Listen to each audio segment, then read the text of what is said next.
Okay, BP planning a pressure test today in another effort to plug the oil leak. But can we trust oil tycoons and politicians to fix this catastrophic mess? Let's ask Steve Yerrid, appointed by Governor Charlie Crist as special counsel to the state of Florida. Steve, thank you. First of all, explain your role. Governor Crist said to you, I need counsel, I need expert opinion. What, sir, do you bring to the table? Well, hopefully I bring to the table the private sector, and it's really a unique enterprise when the government decides to partner up with the private sector. You know, we did that in tobacco and did it very successfully. Private trial lawyers, I think, do add something to the ingredients of any successful team. I'm sure that the defendants, and there are more than just BP, hiring lawyers now, Halliburton, Transocean, a number of international partners that have interest in BP. They're out getting the best legal talent money can buy. When the governor asked me to step up for all the state of Florida and the people of Florida so that all voices could be heard, I had to answer. And I've got a special group of people to surprise a few folks that represent the best talent we have in the state and I think nationally. Well, sir, what would you say then? Is it a $20 billion that BP has promised to put into escrow? Is that going to be enough, or are you going to look for money beyond the $20 billion? Well, Eric, that's a great question. The answer is I doubt that it will be enough. This magnitude, this is a generational disaster. It's a man-made disaster. And by the way, as far as credibility, BP has zero credibility. They have to do something right sooner or later. I think the $20 billion fund was the first step in the right direction. It shows good faith. It does show the beginning of the end.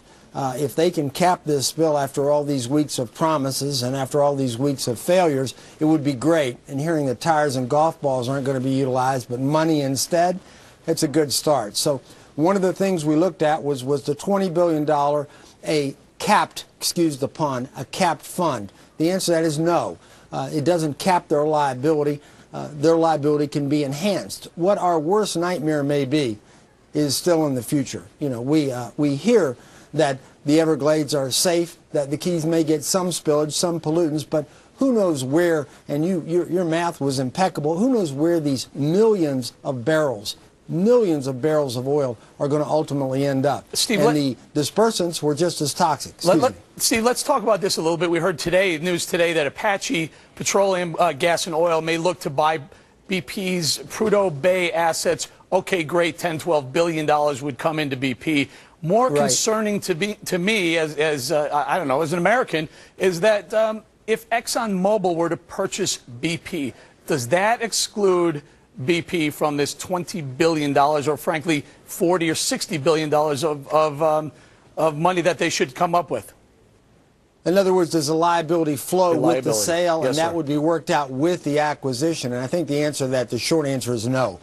I doubt that any buyer would buy an open-ended, in effect, a blank check of liability. What would probably occur would be some type of sale with a proviso that this liability flows with the sale, and liability ultimately would still be responsible in indemnification mode. But I didn't answer your first question, which I think was right on the money. What are we going, or what is the private lawyer like me going to do for the governor of Florida? Well, we're going to look at the federal statutes, the state statutes, and anything in between to give Floridians the best chance we can to deal with what I said is an absolute nightmare come true. One of the things that really is most troubling, besides the fact that you've got, in 2010, a sophisticated oil company talking about shooting tires and golf balls down a hole 5,000 feet deep, is the fact that we had no real program in place to deal with this mishap, a man-made mishap. That Floridians and all coastal state residents are faced with a catastrophe, and we're on the brunt of the harm's way, but yet we had no say in the monitoring. That's all concern. This is great. Real quickly, we're running out of time, if not out of time. So how are you being paid, sir? My check is easy to calculate. I'm getting paid zero, as are all the other people stepping up. You know, it's time for everyone to step up, and I think it's the least we can do for Floridians. I've done very well in my practice, and we're going to try to help this governor and the next governor and anyone else that needs our help, because this is truly a Florida crisis. Very good, Steve Yerrid. Thank you very much for joining us from Florida. Eric, thanks for being here. It's always enjoyable to watch you. Thank you. All right, should the Dems be worried about losing the majority?